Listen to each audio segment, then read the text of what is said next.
Naku, ito na! Mga opisyal ng Pilipinas, pinarusahan na ng China.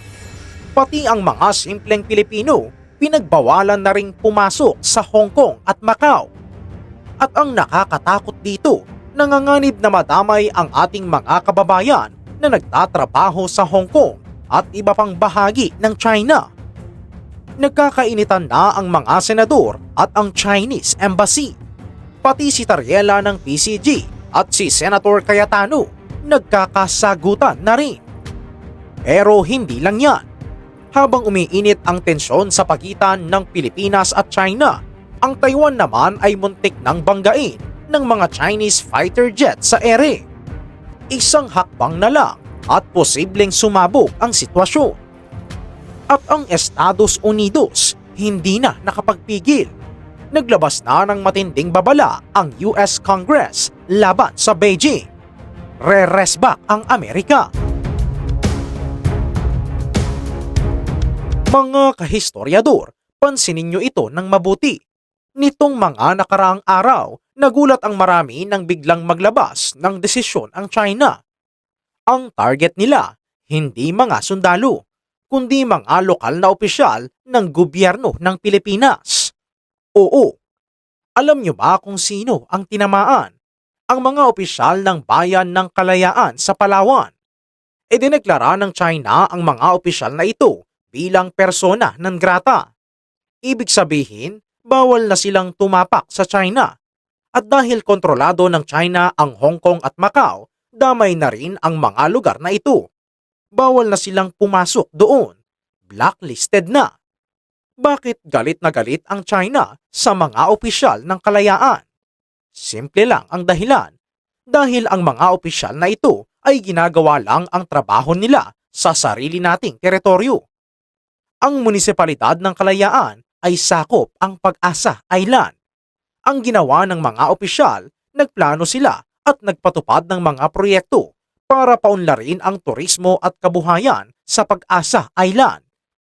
Para sa China, ang pagpapaunlad ng Pilipinas sa Pag-asa Island ay isang malaking insulto. Ang tingin kasi nila sa kanila ang isla na iyon. Kaya naman gumanti sila. Ang taktika nila ay lawfare o paggamit ng batas para manakot. Gusto nilang iparamdam sa mga lokal na opisyal natin na may kapangyarihan ang China na parusahan ang sinumang sasalungat sa kanila kahit nasa loob ka pa ng Pilipinas. Isipin nyo yun. Ikaw na nga ang nasa teritoryo mo. Ikaw pa ang bawal pumunta sa kanila. Ito ay isang matinding psy-war o psychological warfare. Gusto nilang matakot ang ibang opisyal. Pero hindi nagpatinag ang Pilipinas. Akala siguro ng China ay yuyuko na lang tayo dahil sa mga banta. Sumabog ang galit ng mga senador ng Pilipinas. Ang mitsa, ang patuloy na pangingialam at masasakit na salita mula sa Chinese Embassy dito sa Manila. Alam nyo ba na binatikos ng China ang Pilipinas dahil sa pagpapalakas natin ng ating depensa? Ang sabi ng Chinese Embassy, nanggugulo lang daw tayo. Dito na rumesbak ang Senado. Ang sigaw nila, we will not be silenced. Hindi kami tatahimik. Pinangunahan ng mga senador ang pagkondena sa Chinese Embassy. Sabi ng mga mambabatas natin, sumusobra na ang mga diplomat ng China. Imbes na makipag-usap ng maayos para silang nag-uutos sa loob ng bahay natin. May resolusyon pang ginawa ang Senado para kondenahin ang mga aksyon ng China. At nang subukan itong kontrahin ng China sa pamamagitan ng statements, lalong nag-backlash. Lalo lang nagalit ang mga senador. Sabi nila, wala sa lugar ang China para diktahan ang lehislatura ng Pilipinas. Ang tawag dito sa diplomasya ay breach of protocol. Pero sa kalsada, ang tawag dito ay bastusan. Samantala, uminit din ang palitan ng salita sa pagitan ng Philippine Coast Guard o PCG at ilang personalidad. Nandiyan si Commodore J. Tariela. Sinabihan siya ni Senator Alan Peter Cayetano tungkol sa paraan ng pakikitungo sa China. Pero ano ang sagot ni Tariela? no apologies to China. Samantala, mga kahistoryador, sa Taiwan, alam nyo ba na kamakailan lang naglabas ng matinding report ang Newsweek? Ibinunyag nila na ang mga Chinese fighter jets ay gumagawa ng mga risky combat maneuvers laban sa mga F-16 fighter jets ng Taiwan. Ano ang ibig sabihin nito? Hindi lang ito simpleng lipad-lipad. Ang ginagawa ng mga piloto ng China, lumalapit sila ng sobrang dikit sa mga eroplano ng Taiwan para silang nakikipagpatintero sa ere na may dalang missiles. Isang maling pihit lang, isang maling kalkulasyon, pwedeng magkabanggaan. At kapag may bumagsak na eroplano, sigurado, puputok ang gyera. Ganito kadelikado ang sitwasyon. Hinaras ng China ang Taiwan sa ere para iparamdam na kaya nilang sakupin ang isla anumang oras. Ito ay intimidation tactic. Gusto nilang mapagod at matakot ang mga piloto ng Taiwan.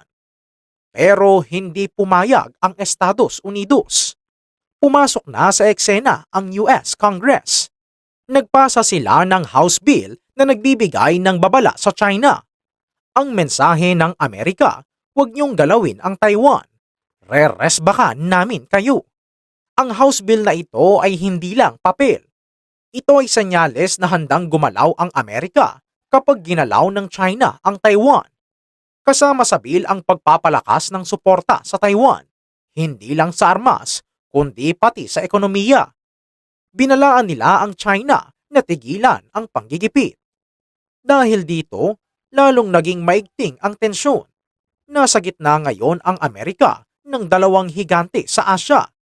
Ang Pilipinas sa baba, ang Taiwan sa Pilipinas, at ang China nang gigigil sa parehong lugar.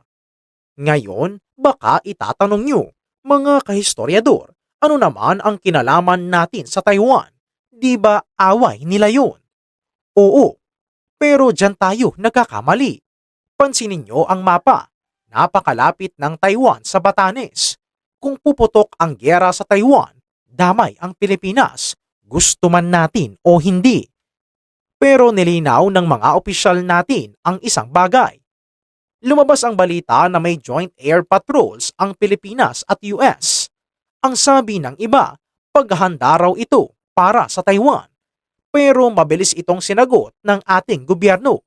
Ang sabi nila, Philippines-US air patrols not linked to Taiwan-China row. Ibig sabihin, ang paglipad ng mga eroplano ng Pilipinas at Amerika sa ating karagatan ay para sa ating proteksyon, hindi para makisawsaw sa Taiwan. Gustong idikdik ng Pilipinas na ang isyu natin sa West Philippine Sea ay hiwalay sa isyu ng Taiwan. Bakit nila ito sinabi? Para hindi tayo maging target agad ng China kung sakaling lusubin nila ang Taiwan.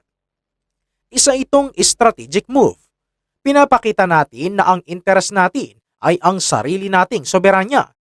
Pero aminin man natin o hindi, sa mata ng China, iisa lang ang tingin nila sa US, Pilipinas at Taiwan. Mga balakid sa kanilang plano na dominahin ang buong Asya.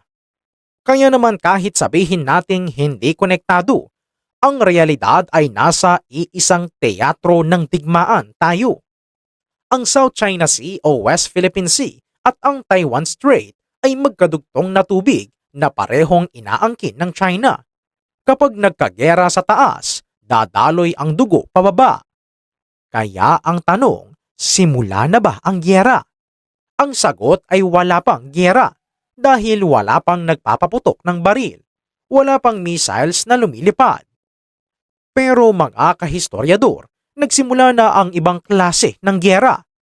Ang tawag dito ay gray zone warfare. Ano ito? Ito ang ginagawa ng China ngayon.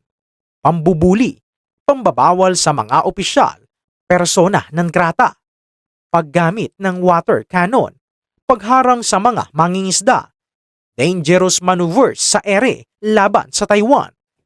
Lahat ito ay below the threshold of war o hindi sapat para magdeklara ng World War III, pero sapat para manakit at manakot.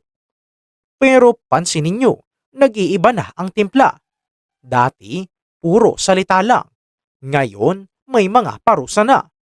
Ang pagban sa mga opisyal ng kalayaan ay senyales na nagiging personalan na ang laban. Ang sagutan ng Senado at Embahada ay senyales na sira na ang diplomasya. Alam nyo ba kung ano ang pinaka nakakatakot? Ang miscalculation, yung tipong aksidenteng magbanggaan ang barko o eroplano. Sa sobrang init ng ulo ng parehong panig, isang pagkakamali lang, pwedeng sumabog ang lahat. Kaya naman ang ginagawa ng China na pagban sa mga Pilipino sa Hong Kong at Macau ay hindi lang simpleng travel ban. Ito ay pagpapakita ng lakas. Mga kahistoryador, huwag tayong maging kampante. Ang parusa sa mga opisyal, ang gulo sa Taiwan, ang babala ng Amerika, lahat yan ay magkakaugnay. Ang tanong, sa harap ng ganitong panggigipit, sa harap ng pagbabawal sa ating mga opisyal na pumasok sa China, at sa harap ng panganib ng giyera sa Taiwan, ano ang dapat gawin ng ordinaryong Pilipino? Dapat ba tayong matakot? O dapat lalo tayong tumapang? Ano ang masasabi mo dito? I-comment na yan sa ibaba para malaman din namin. Maraming salamat!